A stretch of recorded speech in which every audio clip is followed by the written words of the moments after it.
Hello friends, அழகே அழகு சீரியலில் இவ்வளோ நாளாக நம்ம தங்கராஜ் வந்து மதியை வந்து நம்மளுடைய வழிக்கு கொண்டு வந்துடலாம் அப்படின்னு நினச்சிட்டு இருந்தாங்க. ஆனால் அதெல்லாம் மீறி இப்போ நம்ம மதி தங்கராஜை தன்னுடைய வழிக்கு கொண்டு வராங்க. அதாங்க தங்கராஜோட தங்கச்சியோட கதை வந்து நம்ம மதிக்கு வந்து தெரிய வருது. அந்த டைரியில் அவங்க எடுத்து பார்க்கும்போது என்ன தெரிய வருது அப்படின்னு பார்த்தாக்கா, தங்கராஜோட தங்கச்சி பாக்யராஜை வந்து உண்மையாக காதலிக்கல, அவங்க வந்து வேறு ஒருத்தரை காதலிச்சிட்டு இருக்காங்க. ஆனால் அந்த விஷயத்தெல்லாம் மூடி மறைச்சி இவங்க தங்கராஜ் தான் வந்து பாக்யராஜுக்கு வந்து அவங்க தங்கச்சியை வந்து கல்யாணம் பண்ணி வைக்க ரொம்பவும் கட்டாயப்படுத்தியிருக்கிறாங்க. இதனால தான் அவங்க தற்கொலை பண்ணிட்டு இருக்காங்க அப்படின்ற விஷயத்த மூடி மறைச்சி இங்கே எல்லாருக்கிட்டையும் என்ன சொல்லிட்டு இருக்காங்க தங்கராஜ், இல்லை பாக்யராஜ் வந்து என்னுடைய தங்கச்சியை கல்யாணம் பண்ணிக்காம போனதுனால தான் அவள் தற்கொலை பண்ணிக்கிட்டா. என்னுடைய தங்கச்சியோட தற்கொலைக்கு காரணம் இந்த பாக்யராஜ் தான். அந்த பாக்யராஜ் அந்த அழகு மலரை வந்து கல்யாணம் பண்ணிட்டு வந்ததுனால தான் அதை நினச்சி என்னுடைய தங்கச்சி வருத்தப்பட்டு தற்கொலை பண்ணிக்கிட்டா. இதனால் நான் ரொம்பவும் வந்து மனசு உடைஞ்சு போயிருக்கிறேன். என் தங்கச்சியோட சாவுக்கு காரணமானது இந்த பாக்யராஜும் இந்த அழகு மலரும் தான்.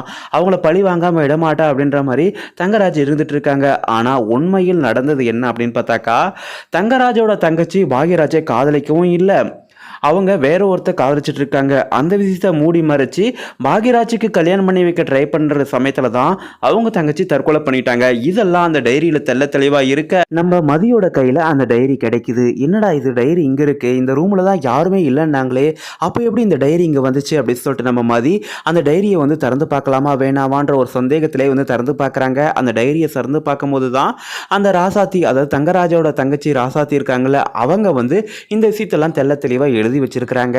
என்னுடைய அண்ணன் தான் கட்டாயப்படுத்தி பாக்யராஜுக்கு வந்து கல்யாணம் பண்ணி ட்ரை பண்ணாங்க, அதனால தான் நான் மனம் உடைஞ்சு தற்கொலை பண்ணிக்க போறேன் அப்படின்னு சொல்லிட்டு அவங்க எழுதி வச்சிருக்கிற அந்த டைரியில தெள்ள தெளிவா இருக்கு. இந்த டைரியை வச்சுக்கிட்டு நம்ம மதி என்ன பண்ண போறாங்க, ஓஹோ இவ்வளோ நாளா இந்த தங்கராஜ் வந்து அந்த குடும்பத்தில் நல்லவ மாதிரியே வேஷம் போட்டு தன்னுடைய தங்கச்சிக்கு சாவுக்கு காரணமானது இந்த பாக்யராஜும் இந்த அழகு மலரும் சொல்லிட்டு தான் வந்து அவங்கள வந்து நொடிக்கு நொடி அவங்கள வந்து கஷ்டப்படுத்தி வருத்தப்படுத்திட்டு இருக்காங்க. இப்போதான் தெரிய வருது எல்லாத்துக்கும் காரணம் இந்த தங்கராஜ் தான். இதுக்கப்புறம் அந்த தங்கராஜை நான் சும்மா விட மாட்டேன் அப்படின்னு சொல்லிட்டு இந்த டைரியை வச்சுக்கிட்டு அந்த தங்கராஜை பிளாக்மெயில் பண்ணுறாங்க. இங்கே பாருங்க, இதுக்கப்புறம் என்னுடைய அப்பாவை வந்து நீங்கள் வந்து இந்த காசு கொடுத்து அந்த அடமானம் போடுறது இந்த விஷயத்துலலாம் என்னுடைய அப்பாவை ஏமாற்றக்கூடாது. அதே மாதிரி என்னுடைய அப்பாவை மரியாதையை தான் நீங்கள் நடத்தணும். இதுக்கப்புறம் நான் என்ன சொல்கிறனோ அதை தான் நீங்கள் செய்யணும். அப்படி செய்யாமல் போயிட்டீங்க, இந்த டைரியை வந்து போலீஸ் ஸ்டேஷனில் கொடுத்துருவேன். அது மட்டும் இல்லாமல் இங்கே இருக்கிற எல்லாருக்கிட்டையும் இந்த விஷயத்தை வந்து நான் சொல்லிவிடுவேன், இந்த டைரியும் காட்டிடுவேன். அதனால் நான் சொல்கிற மாதிரி நீங்கள் நடந்துக்கிட்டீங்கன்னா இந்த டைரியோட விஷயத்தை பற்றி நான் பேசவே மாட்டேன்.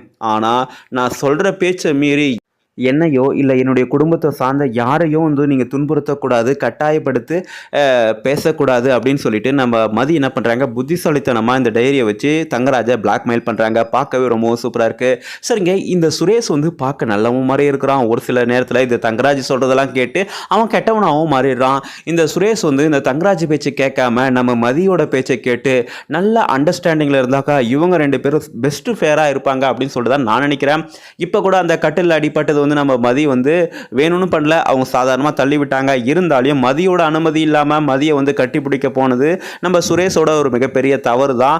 ஆனால் இப்போ அவங்க மாமா கேட்கும் போது டே என்னடா ஆச்சு அப்படின்னும் போது, இல்லை மாமா நான் அப்படின்னு சொல்லிட்டு அவங்க கட்டி பிடிக்க போனதை வந்து இல்லை நான் கையை பிடிக்க தான் போனேன், கையை பிடிக்க போனதுக்கே அவள் தள்ளி விட்டுட்டா மாமா அப்படின்ற மாதிரி சுரேஷ் வந்து மாற்றி சொல்லிட்டாங்க. ஏன்னா இப்போ நான் அவளை கட்டி பிடிக்க போனேன், அவள் என்னை தள்ளி விட்டுட்டா அப்படின்னு சொல்லிட்டு எப்படி நம்ம சுரேஷ் வந்து அவங்க மாமா கிட்ட சொல்ல முடியாது இல்லை. ஆனால் அங்கே நடந்த விஷயங்கள் நம்ம மதிக்கப்பட்டு தான் தெரியும். சுரேஷ் தன்னை கட்டாயப்படுத்த முயற்சி பண்ணாரு, அதனால தான் வந்து நான் தள்ளி விட்டேன் அப்படின்னு சொல்லிட்டு நம்ம மதியும் சொல்லாமல் இல்லை அது எதர்ச்சியாக சாதாரணமாக நான் தள்ளி விட்டு அவர் விழுந்துட்டாரு அப்படின்ற மாதிரி நம்ம மதியம் வந்து டீசன்ஸாக சொல்லிட்டாங்க. ஆக மொத்தம் இப்போது அந்த ரேவதி இருக்காங்களே, அவங்க இங்கே பாருங்கள், இதுக்கப்புறம் அவங்கள ரெண்டு பேரும் சேர்த்து வைக்கிறேன் அப்படி இப்படி சொல்லிட்டு நீங்கள் ஏதாவது முட்டாள்தனமாக முயற்சி பண்ணாதீங்க. அவங்க எப்போ சேர்றாங்களோ அப்போ சேர்ந்துக்கிட்டோம், நமக்கு எதுக்கு தேவையில்லாத வம்பு வேலை இதெல்லாம், அவங்க தனித்தனியாக ரூம்லேயே படுக்கட்டும் அப்படின்னு சொல்லிட்டு தான் சுரேஷ் நீ போயிட்டு வேற ஒரு ரூமில் படு, மதி நீ போயிட்டு அந்த ரூம்லேயே படு அப்படின்ற மாதிரி அவங்க ரெண்டு பேரும் பிரித்து விட்றாங்க. அப்படி ரெண்டு பேரும் பிரித்து விடும்போது தான் நம்ம மதி ஐயோ சுரேஷ் நம்ம தள்ளி விட்டுட்டுமே, இதனால் அவர் வந்து நம்மளை வந்து தப்பாக நினச்சிட்டு இருப்பாரு, அவர் என்னதான் இருந்தாலும் அவரை நம்ம தள்ளி விட்டுருக்கக்கூடாது, அவரை வந்து நம்ம வந்து நம்மளுடைய புருஷன் தொட்டு தாலி கட்டினா பொண்டாட்டிக்கிட்டே இது மாதிரி நடந்துக்கிற உரிமை எல்லாருக்கும் இருக்குன்னு சொல்லிட்டு தான் ஆசைப்படுவாங்க. அவருடைய ஆசை என்னவோ நியாயமானது தான். ஆனால் என்னுடைய மனநிலை இப்போ இதுவாக இருக்கும்போது நான் எப்படி இது மாதிரி நடந்துக்க முடியும், அதெல்லாம் யோசிச்சுட்டு இருக்க நம்ம மதி திடீர்னு வந்து அங்கே ஒரு இடத்துல போய் கை வைக்கிறாங்க. அப்போ தான் ஒரு டைரி கீழே விழுது. அந்த டைரியில் தான் இந்த விஷயங்கள்லாம் இருக்குது. எப்படியோ இந்த டைரியை வச்சு தங்கராஜை தன்னுடைய கைக்குள்ளே கொண்டு வருவாங்களா நம்ம மதி அப்படின்றத நம்ம காத்திருந்து தான் பார்க்கணும். சரிங்க, இதை பற்றி நீங்கள் என்ன நினைக்கிறீங்க சொல்லிட்டு உங்களுக்கு எதுவும் கருத்து இருந்தால் கமெண்ட் பண்ணுங்கள். அதுக்கு முன்னாடி நம்ம சேனலுக்கு இப்போ தான் முதல் முறையாக வரைக்கும் சப்ஸ்கிரைப் பண்ணிக்கோங்க. தேங்க்ஸ் ஃபார் வாட்சிங். நன்றி. மீண்டும் நாளை சந்திப்போம்.